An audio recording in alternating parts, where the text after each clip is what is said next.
आखिरकार 2 दिन के इंतजार के बाद पड़ोसी मुल्क पाकिस्तान में हुए आम चुनाव के सभी नतीजे आ चुके हैं और काउंटिंग भी खत्म हो चुकी है।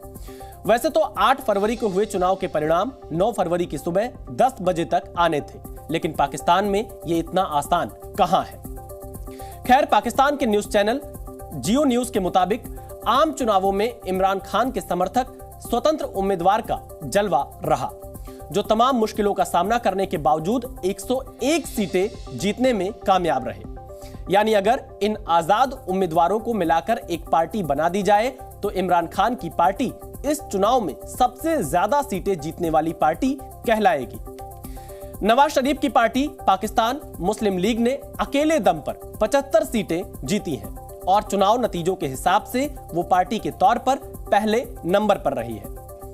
जबकि बिलावल भुट्टो जरदारी की पाकिस्तान पीपल्स पार्टी को 54 सीटों से ही संतोष करना पड़ा और अन्य सभी पार्टियां मिलकर 34 सीटें जीतने में कामयाब रही।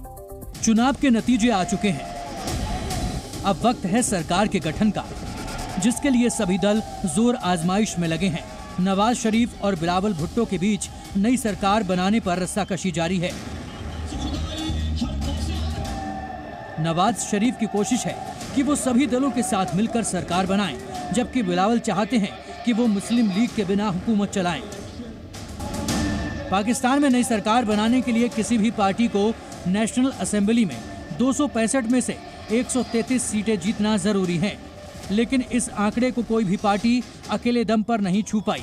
ऐसे में नवाज की मुस्लिम लीग बिलावल भुट्टो की पीपल्स पार्टी के साथ मिलकर सरकार बनाने की कोशिश कर रही है, लेकिन नतीजों के हिसाब से ये मुमकिन नहीं है, क्योंकि नवाज की पार्टी PLMN को 75 सीटों पर जीत मिली है, जबकि बिलावल के खाते में 54 सीटें आई हैं।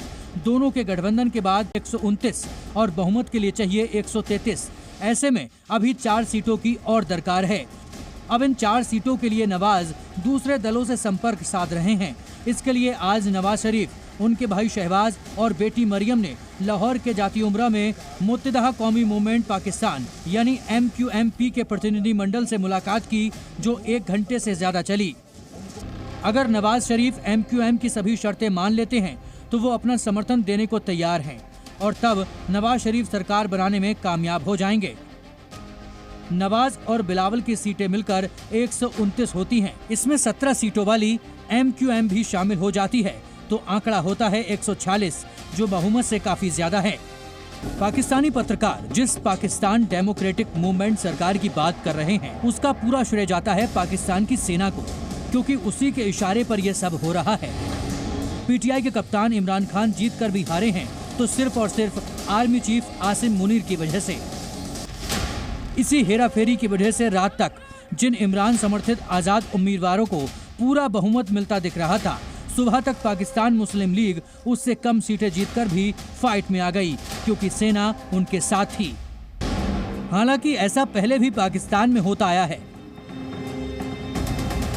2018 के चुनावों में तत्कालीन सेना प्रमुख कमर जावेद बाजवा ने इमरान खान की ऐसे ही मदद की थी। तब नवाज शरीफ की आंखों में आंसू थे, लेकिन इस बार इमरान के साथ सेना ने खेला किया है। खैर, मुनीर के ऑफिस ने नई सरकार का खाका खींच दिया है। अब देखना है कि जनरल मुनीर नए वजीर आजम की गद्दी पर किस प्यादे को बिठाते हैं। ब्यूरो रिपोर्ट, जी मीडिया।